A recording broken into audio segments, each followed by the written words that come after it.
Gazanfer! Gazanfer! Ne Gazanfer? Ha! Ulan şu an demişsen ki ben toya gelen veriyorum diyor. Hayır ola. Ha, keyfimle demleme, sen yağışı görmüşsən. Çıxa bilməmə, həyətə baxdı, həyəti su bası. Onun aidiyyəti yoktur. Ben senin oğluna karda boranda gelmişim. Senin de canın tutsun. Yanlış deme, görmese deme. Gel. Benim oğlumu koyunleştirak edip pulmusal gel. Sən nə ola, bu toyu danışanda bir tabiyə də baxın da, günə baxın, tabiyə də baxın da. Ben elə bir qazanın dibin yağlıydı, yağlıydı. Oy, su oldum.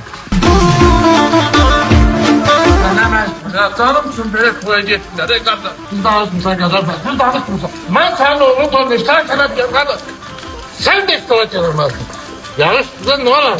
Yanlış. Prodüksiyonu şöyle diyor. Tezədə gəl orada. Eldar buradadır. Eldar səni gözləyir və yaxud. Eyni sola yazmışsan. Ha. Gəl görək. Gəl Qəzənfər, həmişə toyda. Sağ yıxılmışdım mən. Sən başa da məni kanserin yanında otuzduram. Ayağım sudu qurusun da. Narahat ol, nə tüplü pul var. Tüpü pul Ha. var. Hə, heç də getdi. Bax Qəzənfər, lülədən əvvəl bəlkə sahibədən isti mərdi deyin versinlər. Vacibi, vacibi, canım qızsın, üşüdüm, yaman. Eyvallah. Yaman. Nə var, bular nədir belə?